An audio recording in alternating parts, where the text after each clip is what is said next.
Now we're here at the Fort Lauderdale Boat Show. We want to show you some of the curiosities. Now this is one of them. It's the SEALEGS E4, a company that's been building tenders for the past 15 years. And this is their latest evolution, the E4, and it's electric.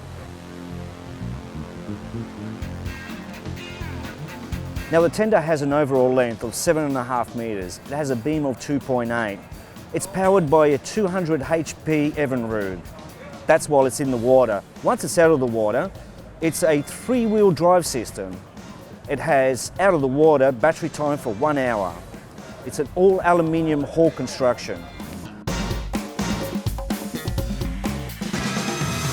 On land, the drive system goes with lithium batteries.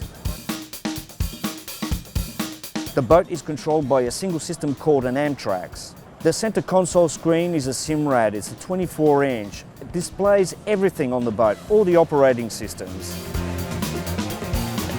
The boat is capable of accommodating 8 people comfortably for that ride of a lifetime, whether in or out of the water. Interesting, isn't it? Well, this might be our next evolution of boating. Until next time, see ya.